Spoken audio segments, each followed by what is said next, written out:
I'm Flora, a 37-year-old woman who has gone through a lot in her life. I was thinking about some of the most defining moments of my life the other day and remembered this incident, so I thought I'd share it with all of you. Let me introduce you to my husband, Phil. Phil and I share a deep love and understanding. We've always been there for each other through thick and thin. Despite the challenges we faced, we've grown stronger together. I've never believed in the concept of a perfect marriage. There's always something that causes trouble in the relationship, you know? Well, for me, that something was Phil's mother, Mabel. Ever since I met her, I could tell Mabel didn't like me. When others were around, she acted nice and friendly, but when it was just the two of us, she would say mean things that hurt my feelings. It was draining and always made me feel really small. Mabel's words felt like sharp knives. She would often tell me that her son deserved someone better than me. She would make fun of my achievements, saying they weren't good enough. Mabel even made hurtful comments about my looks. It seemed like she enjoyed putting me down one insult at a time. All those hurtful words made me doubt myself and my place in Phil's life. I felt like I was not good enough for his love. To protect myself, I had to find ways to deal with the situation. I reminded myself that Mabel's hurtful words were because of her own issues and insecurities, and not because of anything I did wrong. I tried my best to stay calm when I was around her, even though it was difficult. I focused on the love between me and Phil, and the happy moments we shared. But no matter how hard I tried to remind myself that what Mabel said wasn't true, I couldn't shake off the insecurities that began to grow within me. I really can't stand Mabel anymore. She keeps saying really hurtful things. I've been trying to tell you about it for so long, but you won't listen. I'm struggling, so please just listen to me. Come on, babe. You're just making things up again. My mom would never do anything to hurt you. You're overreacting. No, I'm not making this up. It's been going on for a long time. She makes me feel small and insults me, and it's taking a toll on my mental health. I mean, haven't you noticed how much I've changed these past few months? I know my mom. She's a kind and loving person. I can't believe you're saying these things about her. You need to stop making up stories and causing unnecessary drama. I'm not creating drama. I'm telling you how I feel and what I've been going through. Stop treating me like my feelings don't matter. Why can't you support me this one time? I just can't believe that my mom would behave like that. Maybe you're just misinterpreting things or being overly sensitive. I can't accept that my mom would be so mean. I'm not misinterpreting anything. I've suffered with her hurtful words and actions for so long. I'm not asking you to choose sides, but I need you to believe and help me. Can we please find a way to address this issue together? Babe, I love you, and you know that. I'll always support you. But come on, I know my mother better than you do, and I will not support you talking so rudely about her. I don't like it, but could you maybe try to be a little nicer to her next time and not read into things too much? Okay. Living far away from Mabel didn't solve the problem. I couldn't avoid her forever. There was always some event or the other that required me to meet her and spend time with her. I wanted Phil to see the truth, but I had to find the right way and time to talk to him about it. He was never going to believe me, no matter how much or how hard I cried or complained. It would never reach him. He loved his mother too much to believe that she would torment me. One day, Mabel called Phil out of the blue to say that her house was being renovated and she needed a place to stay. Phil immediately offered for her to stay with us. The thing is, he never asked me what I thought about that plan. He knew how distressed his mother made me feel. Even though he didn't believe me, the least he could have done was check in with me. It hurt to think that he would make such a decision behind my back. Why did you offer Mabel our place to stay without even asking me for my opinion? Do I not have a say in what goes on in our house? Well, I didn't think I needed to ask you. She's my mom. I couldn't let her be homeless because of some feud that you guys have going on. It's not a feud. She treats me badly and never passes up on an opportunity to say something incredibly hurtful towards me. Now she's going to live with us without any say from me. It feels like you care more about her than about my feelings. Look, I know you've had issues with her, but she's still my mom. I can't just leave her without a place to stay. I thought you'd understand, especially since she's family. I do understand the importance of family, but it's also important for you to consider how I feel. I can't pretend everything's okay when she constantly treats me like crap. Babe, can we please not do this right now? I'm sorry I didn't ask you about it, but regardless of what you would have said, I would have let my mom stay here. Just deal with it for me, please. Talking to Phil only made me angrier. How could he not see what was right in front of him? I wanted to lash out and yell at him, but I knew that it would be pointless. Phil had made up his mind, and there was no way I could change it. I had to do as he said and just deal with it. When Mabel arrived, she acted all nice and friendly towards Phil and me, but as soon as Phil left the room, her true colors showed. She smirked at me with a mean look in her eyes and said she would make my life miserable. She told me that she would find a way to get rid of me because she was sick and tired of me. I felt a mix of emotions, angry, scared, and frustrated. How could someone who was supposed to be family treat me so badly? How could she so casually tell me this? I knew I had to protect myself somehow because Mabel wasn't planning on leaving any time soon. Whenever she had the chance to bully me, she took it. It felt unbearable to think about enduring her bullying for who knows how long. I knew that I needed to expose Mabel's true nature to Phil, but I had to be careful. If I did it too soon, he might think I was trying to ruin his relationship with his mom, or that I was purposely throwing his mother on the streets when she had no place to live. So for the next month and a half, I endured Mabel's constant bullying. She knew just how to target my insecurity and make me feel small. Her insults and belittling comments were like daggers to my self-esteem. He would mock my appearance, criticize the way I looked and dressed. Every choice I made seemed to be met with her disapproval, whether it was about my career, hobbies, or even the food I cooked. Mabel would find sneaky ways to hurt me and make me feel bad about myself. She would ruin important things I was working on, spill coffee on my important work papers, or make a mess in the kitchen right before guests come over. And sometimes she would sabotage the food I spent long hours making. Then she would just stand there and laugh. While I had to fix everything and face the consequences, she also liked to make fun of things I liked and enjoyed. If I told her about a book I liked, she would say it was a waste of time. When I talked about painting, she would say mean things about my skills and make me doubt myself. It seemed like she enjoyed taking away any joy I had in my hobbies and talents, making me feel like I wasn't good enough. Mabel also made hurtful comments about how I looked. She would say mean things about my weight and took pride in making me feel bad about my body. She would laugh at my clothes and say that they were old-fashioned or didn't look good on me.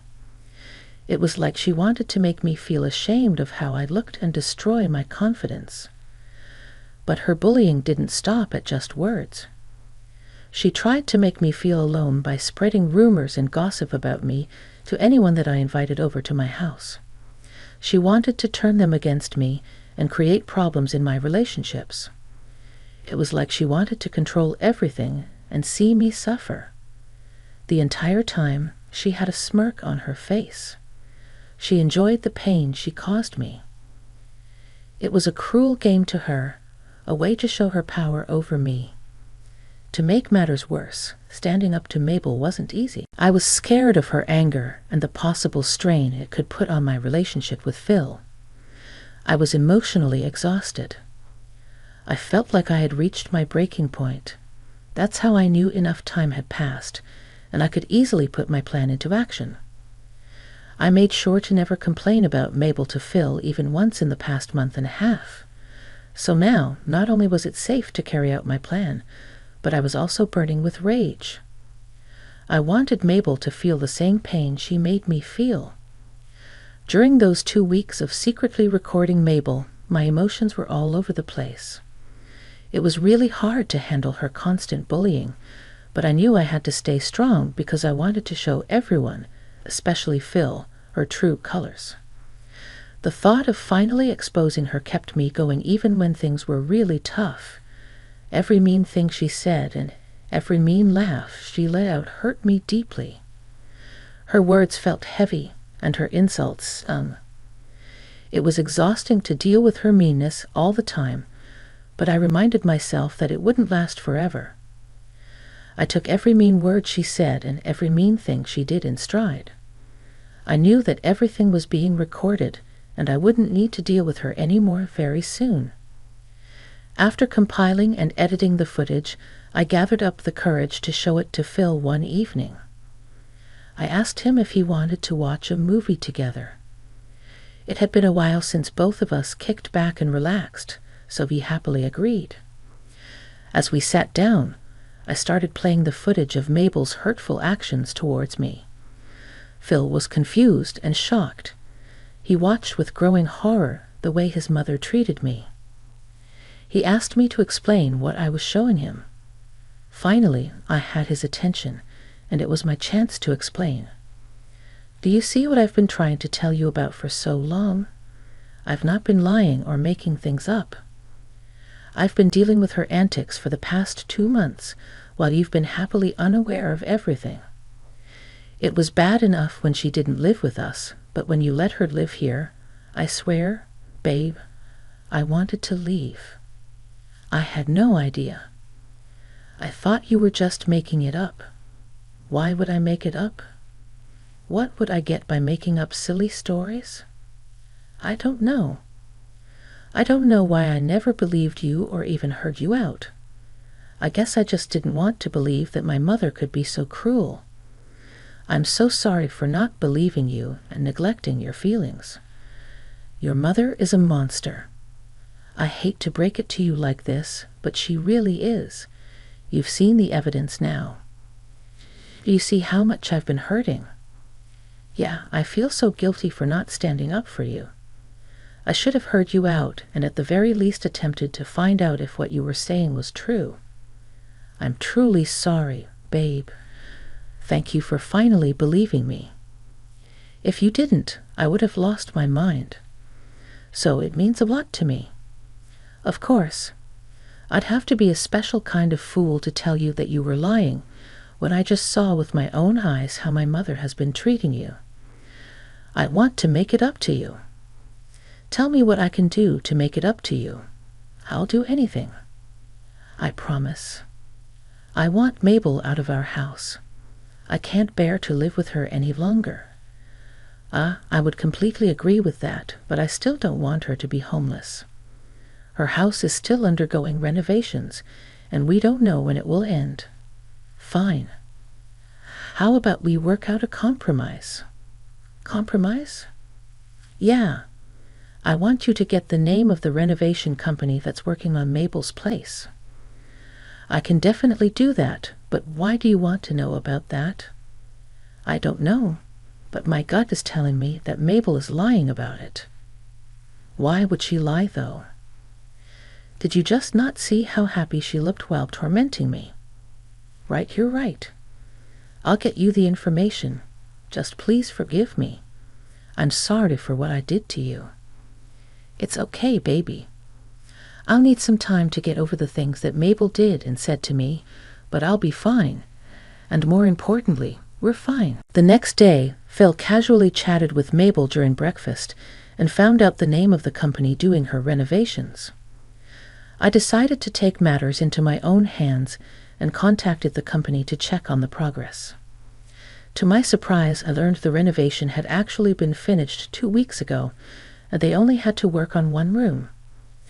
That meant that she did have a place to stay, but chose to come and live with us. If I was angry before, then I was furious when I found out that Mabel had lied to us. She purposely stayed over at our place just to torment me. I immediately told Phil about this discovery, and he too got really upset that Mabel had lied to us about her living situation. He promised me that he would talk to her about her lies and how she treated me during dinner. When it was finally dinner time, I anxiously waited for Phil to talk to Mabel about her bullying, but nothing happened. I assumed that he would talk to her after we were done eating.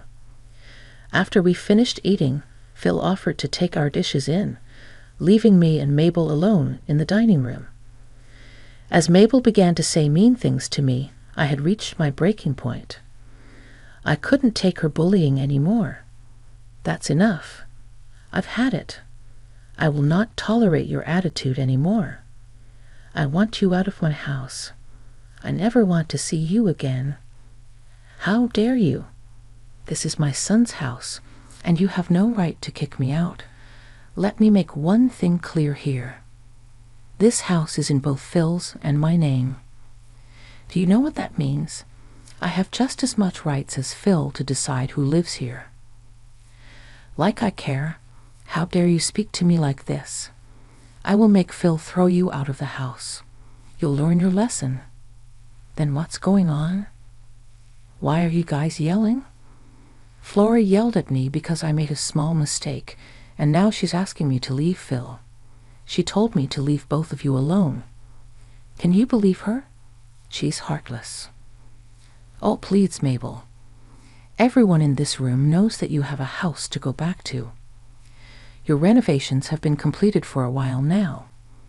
You're just here to make my life miserable because you enjoy doing it. She's lying, you know. I would never do anything like that. You know I don't have a mean bone in my body, Phil.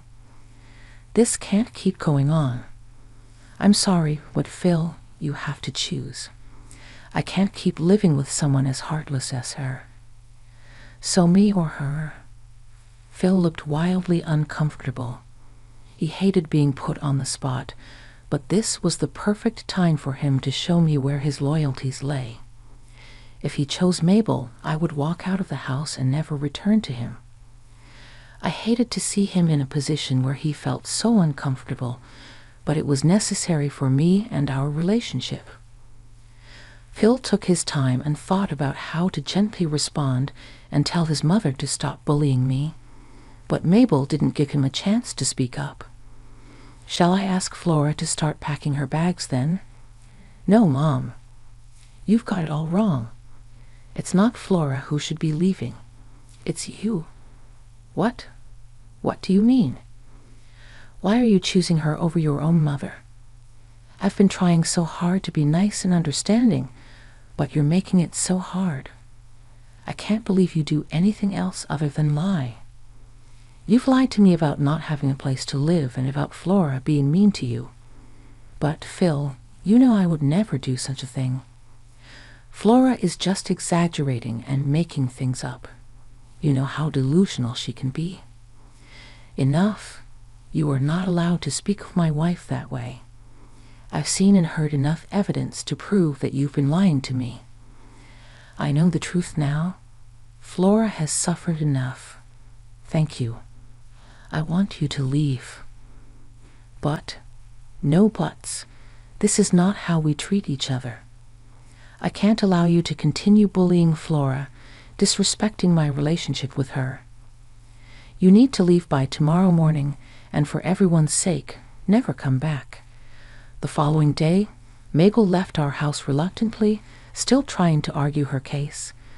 But Phil and I stayed firm with our decision.